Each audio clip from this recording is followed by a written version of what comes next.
Kurnool collectorate వద్ద సచివాలయం ఉద్యోగులు కదం తొక్కారు. అధికారుల వేధింపులు తాళలేక రెవెన్యూ సెక్రటరీ ఆత్మహత్య చేసుకున్నాడు. అతని మృతదేహంతో సచివాలయ ఉద్యోగులు ధర్నాకు దిగారు. అధికారుల పని ఒత్తిడి కారణంగానే ఎండీ హుస్సేన్ ఉరివేసుకున్నాడని ఆరోపిస్తున్నారు. తమపై అన్ని విభాగాల నుంచి పని ఒత్తిడి పెంచేస్తున్నారని, 2024 నుంచి ఇప్పటి వరకు దాదాపు 100 మంది సచివాలయ ఉద్యోగులు చనిపోయారని ఆవేదన వ్యక్తం చేస్తున్నారు.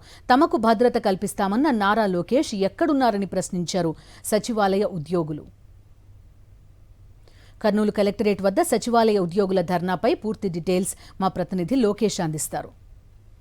పని ఒత్తిడిలో అధికారుల యొక్క ప్రెజర్స్తో రెవెన్యూ సెక్రటరీ హుస్సేన్ ఆత్మహత్య చేసుకున్నారు. ఇందుకు కారకులైన వారిని శిక్షించాలంటూ ఈ యొక్క సచివాలయ ఉద్యోగస్తులంతా హుస్సేన్ మృతదేహాన్ని తీసుకొని కర్నూలు కలెక్టరేట్ని ముట్టడించడం జరిగింది. పోలీసులు వారిని అడ్డుకుని ఇక్కడే అయినప్పటికీ కూడా ఇక్కడే ధర్నా చేస్తున్న పరిస్థితి కనపడుతుంది. ఎందుకంటే ఈ యొక్క ఉద్యోగస్తులు కూడా తమ వేధింపులు తాగలేకనే తాను ఆత్మహత్య చేసుకుంటున్నట్లుగా చెప్పిన పరిస్థితి. ఈ నేపథ్యంలో ఇక్కడ సచివాలయ ఉద్యోగస్తులంతా పెద్ద ఎత్తున ఆందోళన చేస్తున్నారు. సచివాలయ ఉద్యోగస్తులను వారితో మాట్లాడే ప్రయత్నం చేద్దాం. ఎందుకంటారు హుస్సేన్ చావుకి గల కారణం ఏమంటారు? సార్, మన రాష్ట్రంలో 34 డిపార్ట్మెంట్లు ఉంటే 34 డిపార్ట్మెంట్లు ప్యారలల్గా మాకంటూ ఒక ఆఫీసర్ లేకుండా అన్ని డిపార్ట్మెంట్ల నుంచి మాకు ప్యారలల్గా వర్క్స్ చెప్పడం వల్ల, అది కూడా ఒకేసారి డంప్ చేయడం వల్ల మేము ఏ వర్క్ చేయాలో తెలియకుండా తికమకబడుతూ ఆ ప్రెజర్లోనే చాలామంది, ఎస్పెషల్ అంటే ఇంతవరకు రాష్ట్ర చరిత్రలోనే ఏ డిపార్ట్మెంట్లో చనిపోలేనంత మంది 100 మంది మా డిపార్ట్మెంట్లలోనే అతి తక్కువ కాలంలోనే 100 మంది చనిపోయారు. సస్పెండ్ నోటీసులు ఇవ్వడం వల్ల, సస్పెండ్ చేయడం వల్ల ఆయన చాలా ప్రెజర్గా ఫీల్ అయ్యారు. ముందు రోజు కూడా ఆఫీసర్లని అడుక్కున్నాడు, సార్ నేను చేయలేను, నాకు ఆపరేషన్ అయిపోయింది, నేను నా వయసు కూడా సహకరించడం లేదు. ఆయనకి దాదాపుగా 45 నుంచి 47 ఏళ్ళ వరకు ఉంటుంది, 47 ఏళ్ళు ఉంటుంది. ఆయనకి హెల్త్ బాగాలేదు, సో నేను చేయలేకపోతున్నాను, నన్ను తీసేయండి అని ముందు రోజు చాలాసార్లు మొరపెట్టుకున్నా కూడా ఆయన కనకరించకపోవడం వల్ల, ప్లస్ సైమల్టేనియస్గా చాలా వర్క్స్ పడడం వల్ల, ప్లస్ ఇప్పుడు డిప్యుటేషన్లో ఆయన ఉన్నాడని చెప్పడం వల్ల, చాలా వర్క్స్ పడడం వల్ల ఆయన ఏమైపోయిందంటే ఆయనకి ఇంక వేరే మార్గం లేదు. ఇది పొమ్మనకుండా పొగబెట్టే మార్గం తప్పితే వేరే మార్గం లేదు. ఈ అధికారుల ఒత్తిళ్లు ఈ విధంగా ఉన్నాయంటారా? సార్, అధికారుల ఒత్తిడి అంటే ఒకటి సార్, ఒత్తిడి లేని గవర్నమెంట్ జాబ్ లేదు, నష్టం లేని వ్యాపారం లేదని పెద్దలు చెప్తారు. ఒత్తిడి అనేది 2019 కంటే ముందు నుంచి కూడా ఉంది. మళ్ళీ 2019 నుంచి 2024 మధ్యలో సంభవించని చావులు 2024 నుంచి ఎందుకు సంభవిస్తున్నాయి? మొదటి క్వశ్చన్ అడుగుతున్నాను.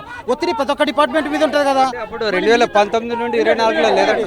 వినండి, మిగతా డిపార్ట్మెంట్లలో ఎక్కడ జరగడం లేదు. 2019 నుండి 24 దాకా ఎప్పుడు జరగలేదు.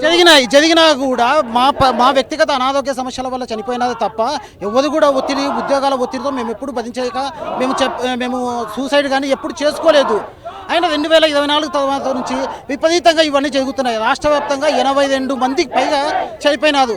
దీనికి కారణం ఏంటంటే, మొట్టమొదటిసారిగా నేను చెప్పే ఒకటే కారణము, ప్రభుత్వం తీసుకున్న రేషనలైజేషన్ అనే ప్రక్రియ.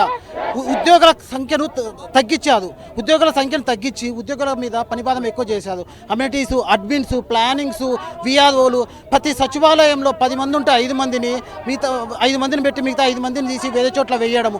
ఈ 5 మందికి సంబంధించిన వరకు మా మీద పడడంతో అటు వాలంటీర్లు లేక వాళ్ళు చేయాల్సిన పనులు మేము చేస్తూ, మళ్ళీ మా సభ్యుల్లో కూడా కొంతమందిని తీసేస్తూ, మొత్తం అన్ని వైపులా ముప్పేట దాడి చేసి మీరే చేయాలి, మీరు చేయకపోతే వేరే వాళ్ళు చేయదు అన్నట్టుగా మా మీద పెడితే, మా వయసు, మా వ్యక్తిగత కుటుంబం, మా పిల్లలు అన్నిటిని వదిలిపెట్టి మేము ఇన్ని వర్క్ చేసి లాస్ట్కి ఈ విధంగా అవుతున్నాం. పని ఒత్తిడి అంటే ఏ విధంగా ఉందంటారు?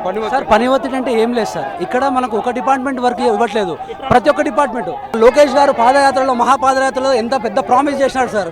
మీ సచివాలయాన్ని మేము చూసుకుంటాము, ఏమున్నా మేము చూసుకుంటాం. ఏడ చూసుకుంటున్నారు సార్? మీరు ఎక్కడున్నారు సార్? మీరు అసలు గెలిచిన తర్వాత అంతేనా సార్? మీరు ఇంకా కనీసం మేము ఎట్లా ఉన్నాం, ఏం చేస్తున్నాం? 100 మంది చచ్చిపోతే ఎవడైనా రెస్పాండ్ అవుతారు సార్. కనీసం అంటే రెస్పాండ్ అవ్వాలా.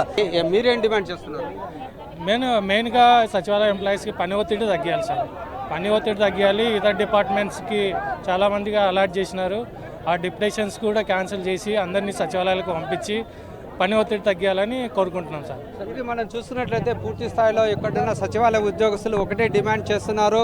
ఏదైతే హుస్సేన్ ఆత్మహత్య గల కారణాలు ఉన్నారో వారిపై చర్యలు తీసుకోవాలి, ఖచ్చితంగా తమ మీద పని ఒత్తిడి తగ్గించాలంటూ వీరంతా డిమాండ్ చేస్తున్న పరిస్థితి కనపడుతుంది.